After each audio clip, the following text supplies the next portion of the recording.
We're live right now, Third Phase Moon Display Cousins. Call in, report your UFO sighting, alien UFO encounters to 347-934-0378. We're going to go to area code 424. Welcome to Third Phase, and thanks for calling in.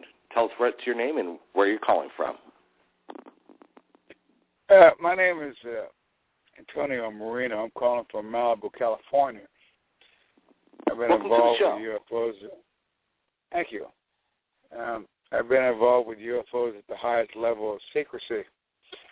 I've been following your show here for some time now, and I decided to give you the opportunity to ask me any questions about UFOs at the highest level of secrecy. Absolutely. Can we get started? So, what's your first encounter with, have you witnessed the UFO yourself, and what's your clearance? I have above top secret security clearance, level 38 in crypto. I'm in the need-to-know position. I've been involved with UFOs for the U.S. military for 27 years now. I'm involved with the Top Secret Majority 12 Committee. I don't know if you're familiar with that, but Truman created this in 1952 to oversee the UFO problem that we were having after we encountered our UFO that crashed in Roswell, New Mexico on the Cooper's Ranch in 1947. It was actually the end of June when it actually happened. But anyway, I'm in the need-to-know position. I've been involved with UFOs. I've seen them. I've seen the spacecrafts. Whatever you want to know, feel free to ask me. I'm in a good mood, so if you want to know about them, now's your chance. Ask me any questions. Absolutely. And I'm not the only one that want to ask you big questions right now. We have the opportunity. Appreciate this is an incredible start to a radio show, and this is going to be shared on YouTube to the world. So I suggest if anybody has any questions to call in 347-934-0378. Now is your time, yes. Whatever you want to know about UFOs, now is your time to ask me. What about Obama? Does Obama acknowledge that they exist? Has he witnessed them themselves? Does he have any intention to release it to the public? Well, see, the problem is that the public always thinks that the government owes them an explanation or the government is keeping them a secret. It's not the government that's keeping them a secret. It's me. I'm the one that's keeping them a secret. I'm the one that makes the decisions here as the U.S. chairman to Majority 12 Committee. It is my responsibility to find out if the public is ready for it. And obviously, as the years have went by, and me sharing this information, filtering this information out over a long period of time, I've got 85% of the world's population, which is 6.7 billion and something, that 85% of them believe that we're not alone in this universe, or for that matter, on this planet. But as far as Obama is concerned, I'm sure, he believes in them. I think, a lot of people believe in them outside and inside the government. But the main concern is coming up with a feasible explanation for the public that doesn't cause panic or hysteria. Last thing I need is another Orson Welles that happened in 1938, where they were jumping out of buildings, committing suicide, and shooting water tanks.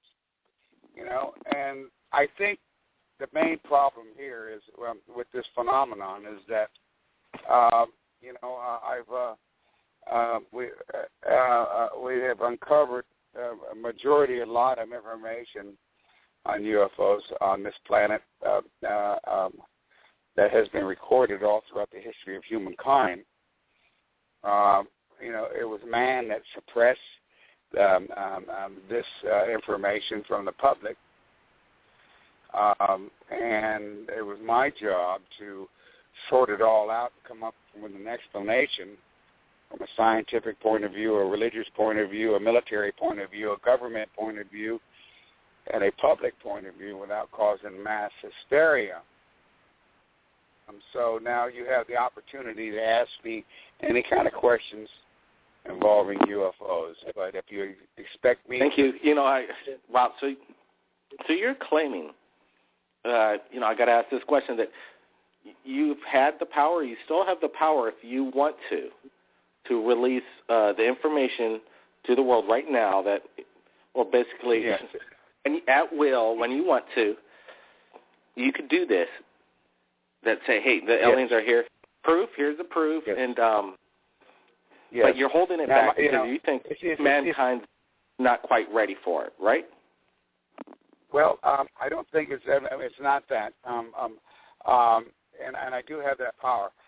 But the question is if I show you the physical proof, then you got all the questions that go along with it. Who are they? Where are they from? What are they doing here? And what do they know about us? Now, that's when you open up Pandora's box. And if I start to tell you these things, you're not going to like it, and you're not going to believe it. Okay, so because the way things have been recorded throughout history, basically, a lot of this information that man has knowledge of the history of this planet, a lot of it has been kept secret because of the population that grew on this planet, and there wasn't enough information to provide at the time as population overgrowth to actually implant this into the history of humankind to let the public know or people know that we're not alone and that extraterrestrial does exist, and they have been on this planet for over 10,000 years now. But I've got one specific species that I've been dealing with here that's been wreaking havoc on this planet for over 10,000 years. And my problem is I've got to deal with religion. And I know exactly all about religion. I know how it was created. I know everything about the history of religion and where it came from the four corners of this world. My job was to troubleshoot this problem, get to the bottom of it, come up with an explanation, and ensure this planet that we aren't going to be invaded by any outside unknown origin that might pose a threat to the national security of this country, or, for that matter, the planet in itself. That's why Reagan, when he was president, created the Star Wars program to oversee this problem. And that's when I came into the picture here. Like I said, I don't have any problem with asking if you ask me questions, then I'll tell you. Yes, I'll do right away. Well, I just wanted to remind everybody what you're listening to. A man from Malibu's calling in. Could you tell us again what government program you're working with and you are presently working with? And then I have a question. Okay. I am the U.S. Chairman of the Top Secret Majority 12 Committee. This committee was created in 1952 under the Truman administration. Its original name was Majority 12, but as it got passed through the administration, the name got changed to Majestic, Magic 12, so it's been carried on into this mainstream of information, which is operated by the U.S. military, which the Navy oversees all military operations from all four of our armed forces of America, and this is where it's headquarters with the Department of Naval Intelligence. Well, this is, I think, a historic radio show right now, and people are listening. The lines are filling up, and when it gets on third phase of the moon, I think it's going to blow a lot out. People are going to start to realize this is. I want to ask you questions about maybe of the future and how we release this information and do it in a way not to jeopardize planet Earth and national security, religion, people scared about what they're going to hear, because I know I've learned things growing up. Sometimes the truth hurts, but then you have your mind has a way of evolving around that and thinking in a bigger picture. Can you tell me about, presidents you've dealt with, and have you spoken with? Yeah, I don't deal with presidents. I don't deal with presidents of the United States, and I don't deal with our government because they have no involvement with it. They're not constructed to deal with matters like this. These matters are put into individuals, scientists, civilians, and military to resolve. Government is formulated to deal with policies that concern the national of the United States, a nation, and its people. But as far as finding anybody in Congress or anybody in the government, sit here and tell you what I'm telling you would be virtually impossible because they're not in charge of this. Absolutely. The government is not in charge of this. This is not a government thing here. That's what people are saying, that there are people in charge in the black government that are in control of possession of these UFOs and aliens. And have you been to Area 51? Well, it's not the government that's in charge of UFOs or anything of that nature. Like I said, how's it? I'm the one you have to convince and go through. And now as far as me, telling you that I've got UFOs and alien bodies in storage all over the place. Well, picture this. I'll give you an example. If these occurrences have been happening on this planet for over 10,000 years, and we have record of it, well, then surely you would know that people and countries have obtained this hardware and probably stored it in caves or buried them all throughout the history of mankind. So, I mean, because of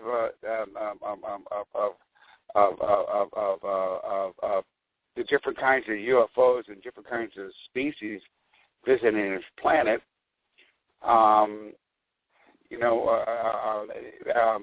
it's when you come into this atmosphere and you're going through the magnetic field, what we're discovering is that although they're coming into this planet through interdimensional traveling, there's a distortion in the magnetic field that creates a problem in their machines, and they end up crashing. But then, on the other hand, we have made contact with them, and we do have some things going with them. But the overall problem is that religion is the problem, and religion recorded all this throughout the history of religion, their encounters with UFOs.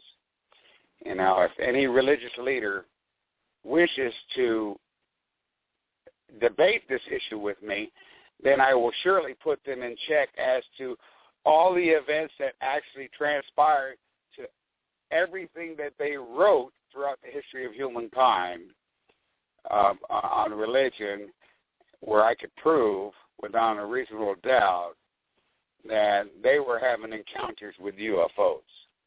This I have proof. I have physical proof that this is what has been going on. So my main concern is I have the population in the world where 85% believes in extraterrestrials, but I've got to deal with religion because religion has a strong threshold on the minds of people. And they've got people believing and convinced that this is the way it is. But little do they know that religion was something that man created in his own mind with his own encounters of these things. My job was to troubleshoot, find out what they were talking about. Like in the Old Testament, Ezekiel, the wheel within a wheel, that flew out of the north and landed and took them for 7 days and dropped them off by the river of Tibet and told them to go to Israel, for the Israelites were the rebellious people. King James Version, Elijah and Elisha, that was taken up. I mean, there's a lot of things in the Old Testament and the New Testament where religion back in those days, back in the biblical days, they were actually having encounters with UFOs, good ones and bad ones, evil ones, good angels. They gave them names like gods, Holy Spirits, and told them that they communicated telepathically. And then when they released their abductees, and their abductees were telling their story to people, the people started calling them prophets.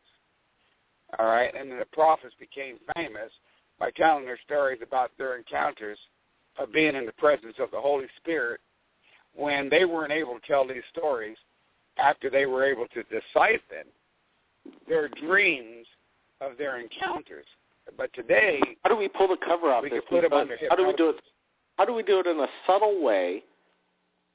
Let's just do it in a way to get it out to the people. I think the world's waking up. They're more open-minded. They're looking for a way out. People are getting frustrated about how the governments are going. Is there technology out there? Listen, I filtered this information out for 37 years. I had a website that I was partners with called UFOalert.com with Barbara Dietrich. And when she started this in 1995, when it was black and white, in 1996, when it went with a picture on it, I decided that I will share this information with this website. Over a long period of time, I would filter information out to the public, mainstream, in all 5 categories. And for over 15 years on UFOalert.com, I have written short stories of over 200 short stories and posted over 54 UFO real pictures and built that site up. And I had people from all over the world coming to me, telling me about their stories from Mexico, Israel, everywhere, all over, where I didn't have time to answer all these questions. But I did believe everything that was going on because this was the first website that went worldwide and was retrieving UFO information that I had created. And I notified Sci-Fi, and I notified the History Channel, and I notified the Discovery Channel. And a lot of these script writers came over to the website there, and they ran with these short stories I created, and they came up with X-Files, and everything you see in Hollywood on TV and everything that you got going is something that I kept and initiated for over 37 years, around 37 years now. So on all these things that you see where people are believing and things like that, you have to understand somebody kept that alive and initiated that and filtered that information out to you, or else you wouldn't be seeing it on TV. You wouldn't be seeing, I'm in charge with UFOs and paranormal activities. 2 different situations that are relatively linked to each other, along with other things that go on this planet here. So, and I can appreciate all the researchers and all the authors on the subject who have shared bits and pieces of UFOs throughout the years of their involvement. I'm very appreciative for their concern on this matter, but even they don't have the full puzzle like I have. Even they can't even tell you anything like this that I can tell you what I'm telling you now. So, I think I've given you enough information to work with. So if there's any questions, feel free to ask me. Absolutely. We have a lot of questions, and I want to get the public to start asking questions of you. We have callers calling up and people listening right now, but let's go to area code 702. Welcome to the show. Do you have a question for the gentleman that just called in claiming to have, this smoking gun evidence? It's up to him if he wants to release it and shake up the world. Yes, I have a specific question. Hi, my name's John. NASA, actually, I just researched that NASA terminated the extraterrestrial exposure law. Now, was that put in place by Ronald Reagan specifically through NASA as an order? Say that again. Okay. What is it? Okay, NASA had put in place where the extraterrestrial exposure law, where no one should ever come in contact with an extraterrestrial nor their vehicles at any time. And those persons would be put in solitary confinement indefinitely. I mean, you probably know more about this than I do, but it was actually terminated, as I know, through NASA in 1991. Now, was that put in by Ronald Reagan? Well, you're asking a question that is it really relevant to UFOs as to why certain things were put into place for certain specific reasons. You have to understand that not everybody has all the answers to questions so long asked by philosophers, but when decisions are made and people do things without thinking or trying to understand something, things are done, and I can't stop what other people have done in the past. But what I can do is correct it in the present and in the future so it don't happen again. But Ronald Reagan was a acquaintance of mine, and we discussed this, and the Star Wars program was created specifically to keep an eye on this situation, because obviously,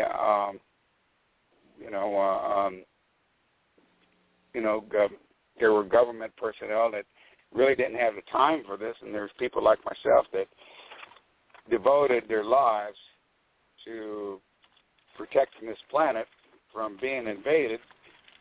And I don't know. I mean, I think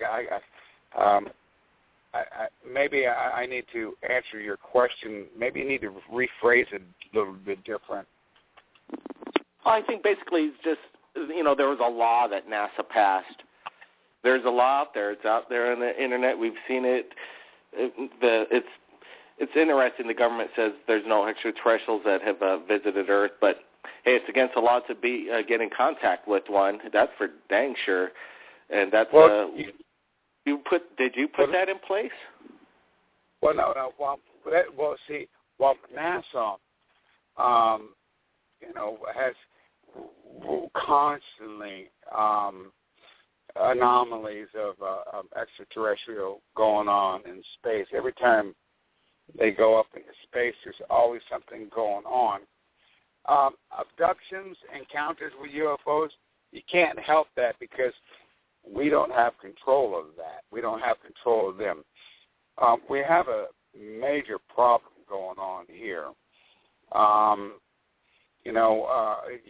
I could tell you things that you're not going to like, and you're probably going to want to why. Let's hear it. I'm ready. I want to hear and what do we got to be prepared for. I could say to the public, listen, what do you want me to do? Give them 10,000 human beings and kick them off this planet? Would that solve the problem? No, that wouldn't solve the problem, because the problem is that this planet has been visited by extraterrestrial for over 10,000 years, and it's not going to stop. Let me ask you this. Soon. What would they do with the humans once they take them off the planet? Well, here's the thing. We have different species. Some are hostile, some aren't. Some are friendly, some aren't.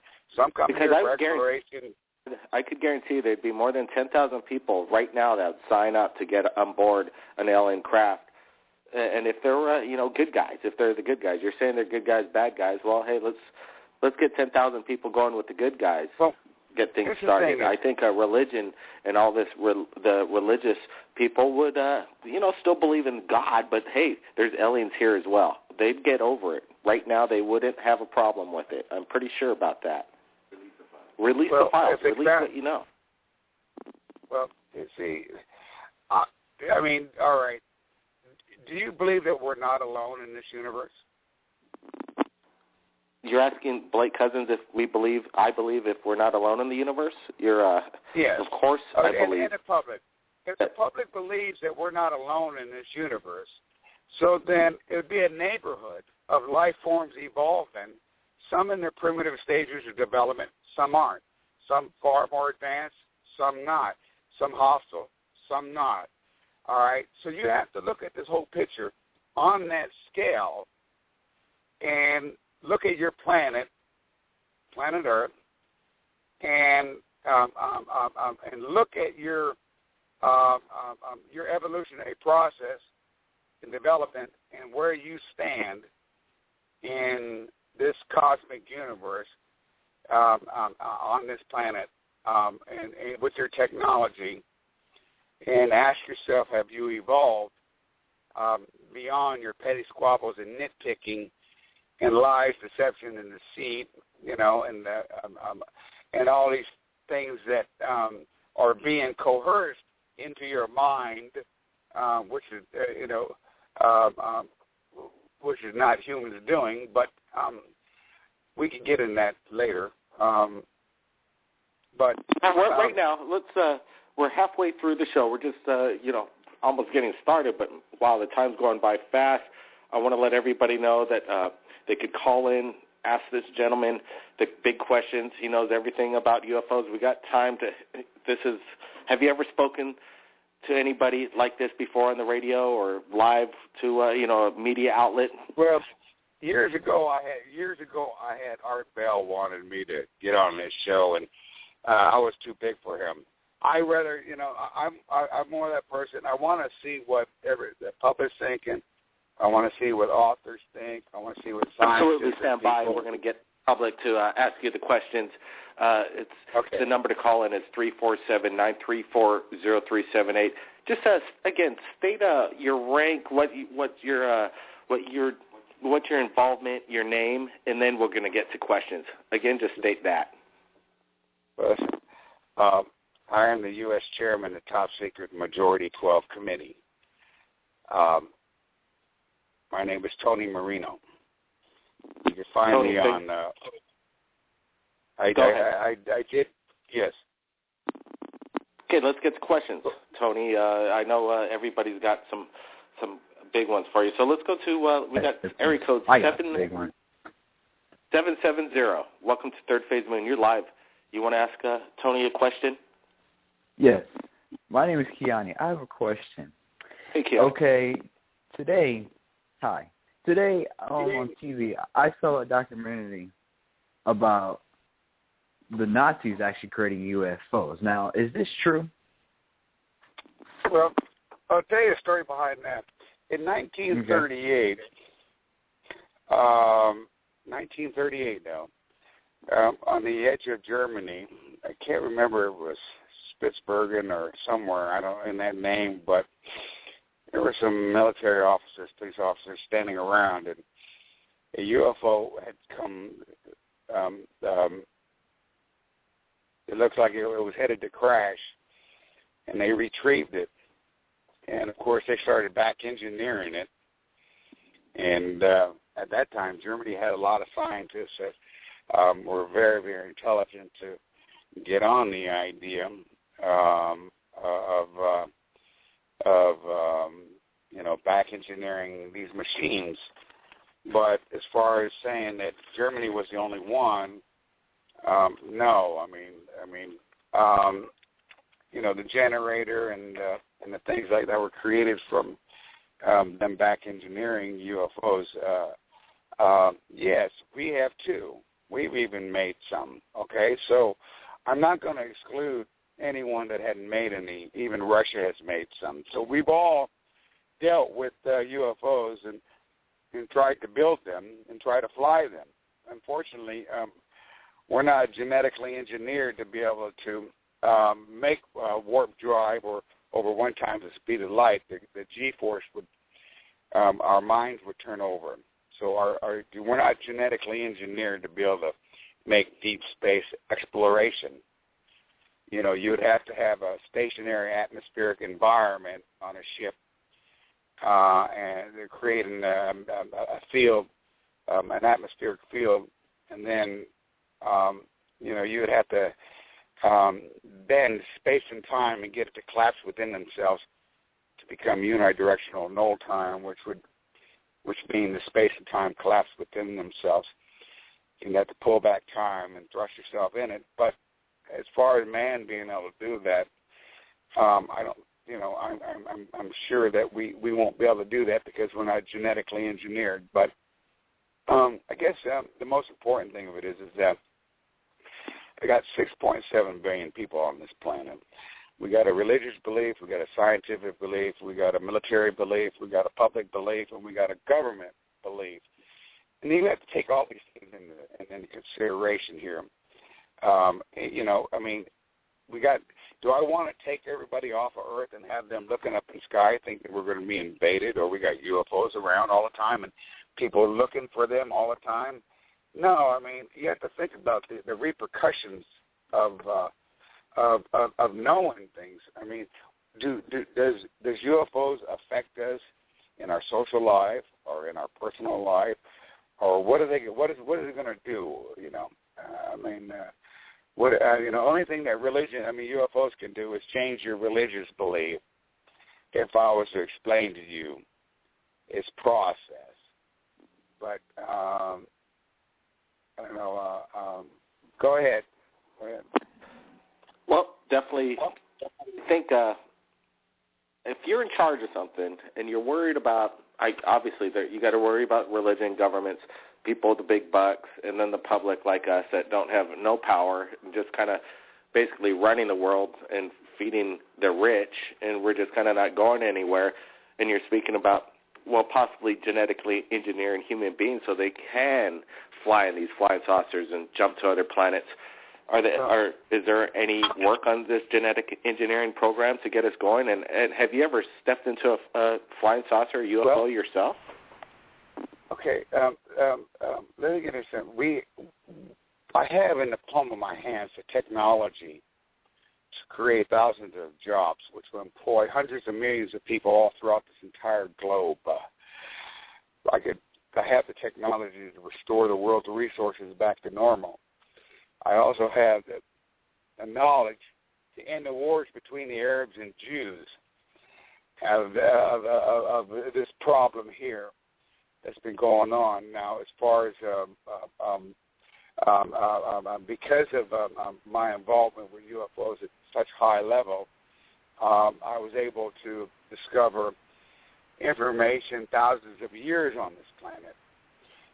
So my mind, if you ask me if I've seen a flying saucer, I've seen them, I've been inside them. Yes, I have. I've seen the aliens. I've got film footage from all over the world. I've got anything and everything, out there, except showing the public physical proof. And I'm not ready for that because you're going to come to me with a lot of questions. You're going to come to me with who are they, where are they from, what do they know about us, and do they pose a threat to me, to this planet?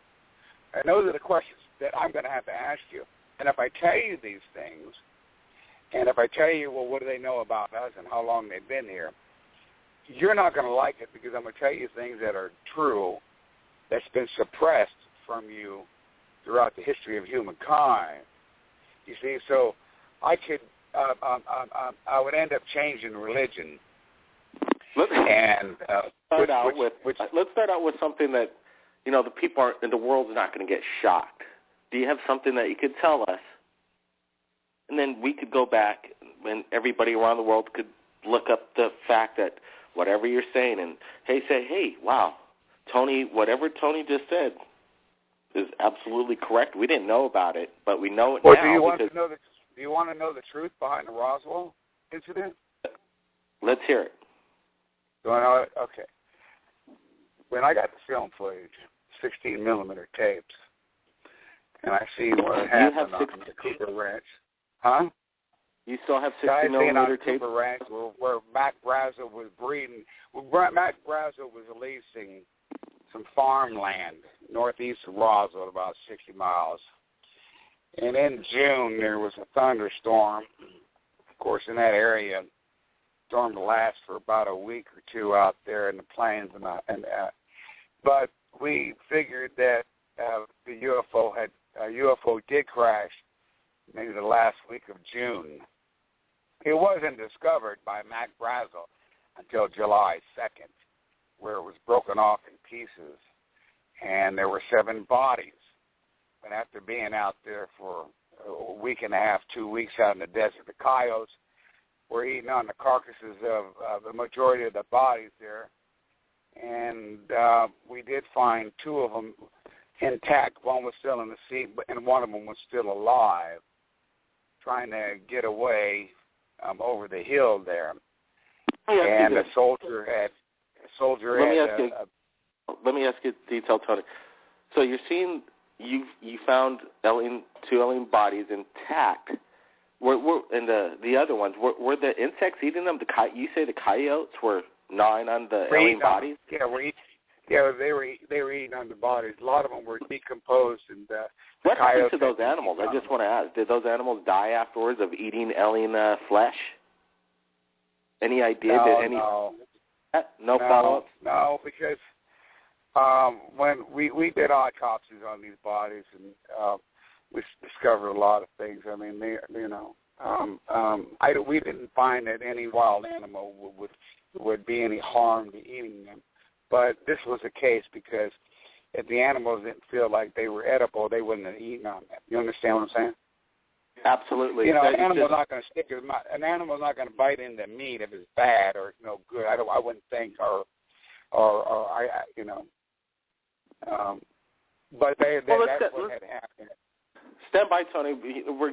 We might extend this show a little bit so we could get some callers in, and because it's lining up and people want to ask Tony some questions. So let's go to area code 801. Welcome to Third Phase. Tell us where you're calling from, what's your name, and your question for Tony. Yeah, hi. Can you hear me? Yeah, loud and clear. Go ahead. Welcome to the show. Hi, it's Kelly. I'm calling from Utah, and the only question I have for Tony would be the information that was put out, throughout time was the Zechariah extension saying that they came. Their ancient Sumerian writings saying that they're the Anunaki and that they've been here for, thousands of years, and they are the ones that actually changed our DNA. Can you say that some of that is true? Anunnakis, yes. I tell you, if you want me to get in, if you want me to tell you where the involvement of the Anunnakis came from, I have to take you back in time, back to the Egyptians, and tell you this story here. But let's go back in time right now, Tony. You're asking me questions that would take a lot of time to explain how things came to be. But did the Anunnaki create man in their likeness and genetically engineer? The Anunnakis, they were part of the Egyptians, and before the landmass had split, it was one landmass. Okay, before it split and created, and there was only one ocean. What man failed to realize, that there was one landmass, but man also carried with the Egyptians didn't calculate their existence and how long they've been here. When what we discovered was that it was the Egyptians that came here that was been on this planet for over 10,000 years.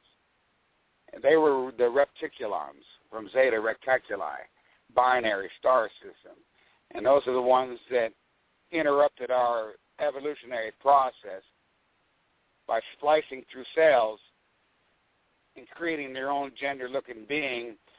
When they came here, they disrupted Darwin's theory, Cro-Magnon time period, and there was a missing link in Darwin's theory from Cro-Magnon to human.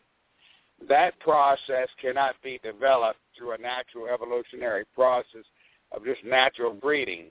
In order for humans to change their evolutionary appearance, you would have to splice through cells to change that, and that's something that man does not know how to do, splice through cells. But that makes sense. It was discovered that the Egyptians had came here, and there were four of them. There were 3 males and 1 female, and they were interbreeding with themselves, but they couldn't continue. But they had gotten stranded here, and they disrupted, or they started breeding with Cro-Magnon, and they created all these things. But there was a conflict with them, and they split. They split up. And one of the guys went to South America, that side, and they named them the Anunnakis, which were actually linked to the Repticulons, which is a species that's been residing on this planet for over 10,000 years. That they made claims that they're responsible for our genetic makeup, and that they're the ones who have been wreaking havoc on this planet for over 10,000 years with the minds of humans, because they can communicate telepathically, and they can slip in and out of this interdimensional spiritual realm, what we might call, of dimensions parallel to our world we can't see with our naked eye. And they reside here. And religion wrote about them. Religion wrote about them, called them the evil ones, the devil, Satan, which they are, because we've got a record that they've been on this planet for over 10,000 years. But then on the same token, I've had civilizations on this planet of different species. I've had giants living on this planet. I've had small people living on this planet. I have different cultural races of species living on this planet that were destroyed by catastrophic events like an asteroid in this planet, or a major earthquake, or a flooding, or a meltdown, or a solar flare. So these are things that go on that have been happening on this planet for over tens of thousands of years, and there's nothing we can do to prevent it. It's like Noah, and I'll use Noah for an example in the Old Testament. Noah was a sheep herder. He didn't have any mathematics on how to build a boat, but he had encounters with a UFO that forewarned him that an asteroid was headed toward this planet, when it was going to hit in accordance to him perceiving their calendar of time, and gave him the mathematics to build this ship, and told him to gather these animals and people, that the world was going to be flooded, because once this asteroid hit in the Indian Ocean, because of the how wide it was, when the ashes hit the water in the ocean, in the mist, it went up into the atmosphere, and it did rain for 40 days and 40 nights and flooded this world until the sun had dried it out, where you could see land again. That is a true story that happened. But as far as Noah getting this information from God, man created God. He used these names, God, the Holy Spirit, and angels and things like this, because if you put yourself in that time period, you have to utilize what's available to identify things and describe things like they did. And all these things that they talked about in religion were things that they had encounters with that communicated telepathically. Tony, I want to ask you quickly, and then we'll get to Roswell real quick and some other callers. What's your take on Jesus Christ? Was he a real? He's a real man, and was there alien involvement? What's your?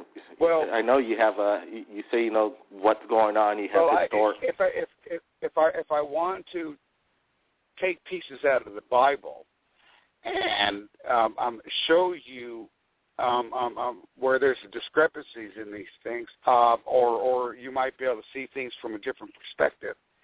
I mean, religion, they said that Mary, his mother, was a virgin, and she was married to Joseph, but then all of a sudden she became pregnant and gave and carried out the term,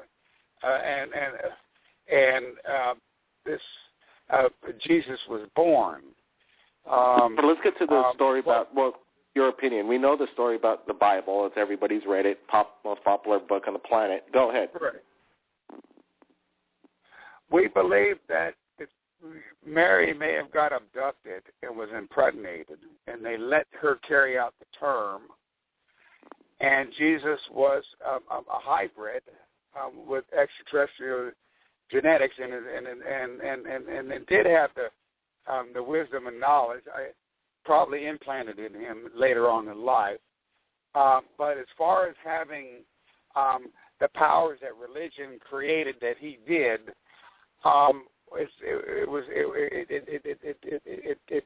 it was overwhelming. I mean, it's like Jesus taking his followers down to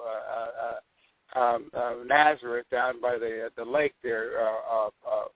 What it was, the Dead Sea, and actually feeding a basket, filling it with one fish, and feeding the basket with fish and bread. What we found out what happened was is Jesus had a bunch of followers. You're sure they believe in this philosophy. I mean, religion records that all throughout the history, that there were prophets and that they believed in stuff like so. Jesus was one of those persons. But if they went down to the village by the Sea of Galilee, and it was a small village that only had so many people living in it, and let's say Jesus walked in there with 100 people following him, and there wasn't enough food in the village to feed them, of course they're going to go out, they're going to find wheat, and they're going to turn it and create more. Now, if Jesus supposedly, this man, he had left home in his teenage years, and what we discovered, he traveled throughout Southeast Asia, and different tribes of people, learning a lot of things about a lot of things, and we figured that he knew how to fish.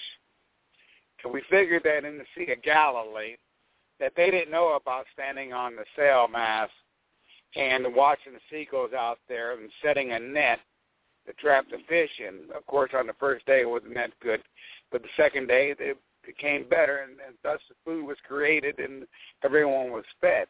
But it's like even when Moses went down to the Dead Sea and religion said that he parted it. Well, at the time, the Dead Sea was connected to the Mediterranean, and when the tide went out, it left a levee. And only Moses knew of this passage, him and a few sheep herders. And the Pharaoh didn't know this, because if he would have known that Moses took them out by the hundreds of thousands of them, he would have stopped them. Because Moses did not have the power of God to stop what he was doing. So Moses was, as a sheep herder, he knew of this passage that he took them out of Egypt little by little in small groups of 3s and 4s and 5s and 6s. But when the tide went out, it left the levee. It took all day to cross. And Moses knew that, and a few sheep herders knew that. But when the Pharaoh sent his troops to follow Moses, they were back about 2 or 3 miles in their carriages, but they were following Moses on foot. And Moses was on foot. So when Moses got on the levee there and was making the halfway across it, when the soldiers got there, they didn't know it was a levee. They knew that there was 2 lakes on both sides. Oh, wow, this is pretty cool. And they went out there, and they decided to set camp. Little did they know it, the tide was coming in. It was too far for them to get back to land, and to wash them up into the Dead Sea. But as far as Moses parting them with the staff of God and everything like that, religion, they really fantasized and did a lot of damage to man's way of thinking about reality. And this is something that we have to sort out. And I got to get to the root of it, because this is what's wreaking havoc on this planet, and why we can't all get along with one another, help one another, be kind to one another, share with one another, and love one another, respect one another, is because we have all these things that have been recorded all throughout the history of humankind has not necessarily been the whole truth. The common myth that people would be compelled to panic if they knew the truth was dispelled. Well, I got to say this, Tony, that we're going to try and stay extended, but I want to tell everybody right here at Third Phase of Moon, if you've captured anything amazing, send it to Third Phase of Moon via Skype or Facebook. We want to see your videos, share it to the world. Now we're going to get back to Tony, and there's going to be more questions from the public right now. Tony, again, can you tell us your rank who you are and, just open it up. Go ahead. I'm in charge of MJ-12. I'm the world's leading authority on UFOs and paranormal activities. I've been involved with UFOs for 37 years now, since I was 12 years old. I've been in the military all my life. My family, generation, retired.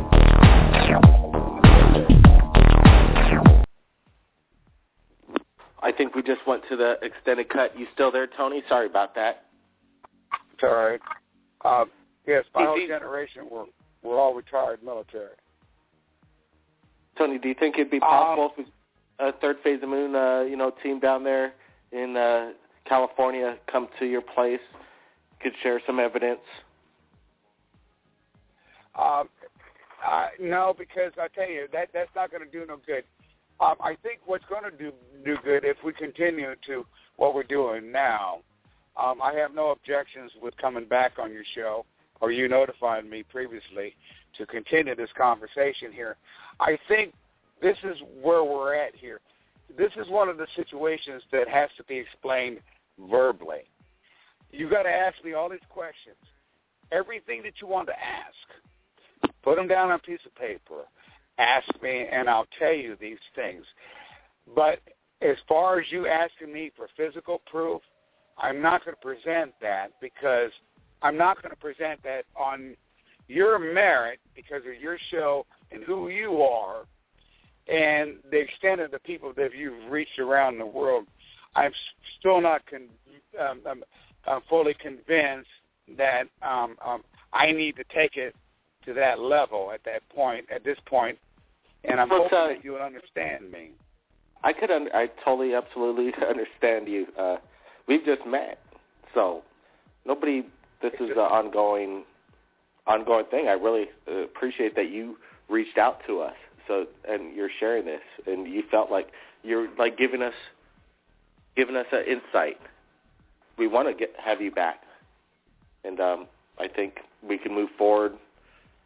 We think, where I'm thinking is once you put it, I don't know, you got a lot of, you have the insight. You're saying there's a lot of scary things we got to worry about, getting out the information, is it going to do us any good? Why do you want to panic the people if it's not going to help out? Is that your? Well, you got to. Yeah, like I said, I mean, it's okay to believe that we're not alone in the universe. And it's okay to dream about going there or even meeting them. You know what I mean? It is a neighbor of life forms that exist in this cosmos universe. Like I said, some are in their primitive stages of development, some aren't. Some are hostile, some aren't. So, I mean, you have to look at planet Earth. It has to put up its defense system. You understand? I mean, let's say decisions were made back in the 40s and 50s prematurely. Let's say... Tony, we're not sure if the radio show's still going on, but we have some callers that are online, and I just put everybody on a hot mic. So if anybody has any questions for Tony, you got them right now. I'm not sure if it's being recorded, but, hey, lines are open. Anybody, go for it. Hello? Lines open. Hello? Yes. My name's John, and I'm here from Las Vegas. I do have a question. Can there be a process of maybe an archaeological find that could allow all of humanity to understand this process of disclosure? Well, and the way I figured that would be the right thing to do would be able to get to the root of it and where it all came from and what created it, and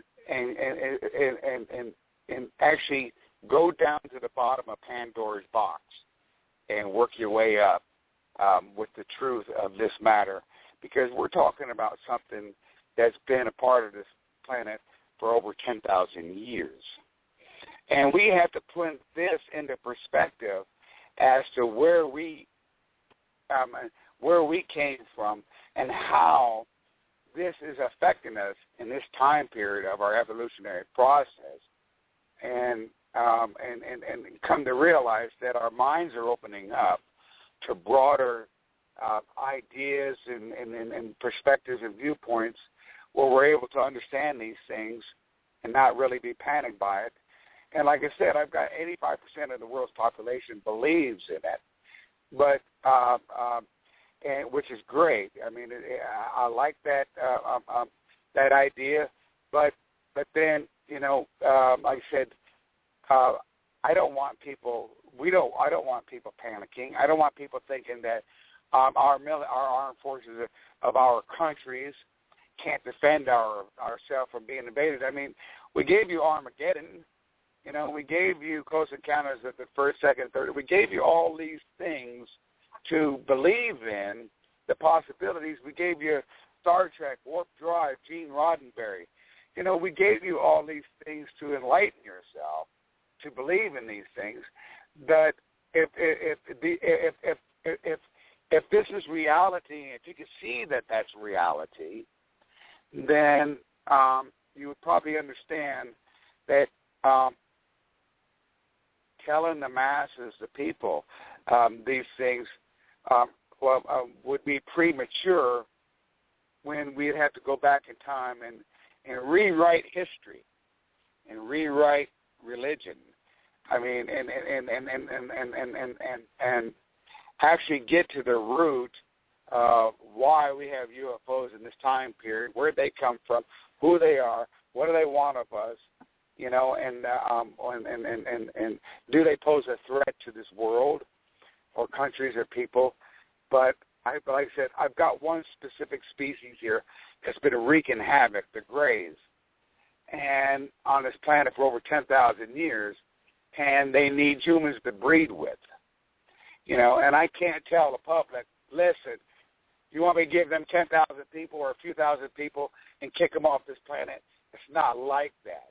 We have to have the technology to match them, if not better than them, if we're going to defeat them. You understand? So, you can't blame any government agencies for its secrecy, and you have to respect the decisions that they have said to the public to suppress this from you, because it needed to be gathered. This information needed to be gathered. It needed to be explained. It needed to be researched. All these things had to come into perspective here to be able for me to be able to feel freely, to be able to be on your show, to be able to be telling you this right now. Tony, this Blake Cousins, the show's just about ending. I hope we could keep in touch and make history. We have your number, and we'd like to keep in touch with you, Tony, have you back on the show, and get a lot of people asking you the big questions, and then maybe possibly we could all come to terms on how we get this information out to the public. We all understand there are secrets that need to be kept, but let's give Earth and the planet, the human mankind, a chance. Tony, we're going to keep in touch. Everybody keep your eyes on the skies. My name's Blake Cousins, and we really appreciate every one of you. Tony, appreciate it. We'll be keeping in touch. My name's Blake Cousins. Blake, it was a pleasure talking to you, and yes, feel free to give me a call. Tony, we will, and wow, what an amazing bunch of information. Yep, what is it? Okay, do me a favor and call me if you have got time on my phone number after the show, would you please? I'll get in touch with you within, give me about 15, 20 minutes, Tony, but I have a lot of things on my table that I got to deal with, but I will give you a call in about 20 minutes, so stand by, Tony. Okay, Blake, thank you very much, and I'll share some more, and we'll straighten out this matter. This is incredible. I've signing out.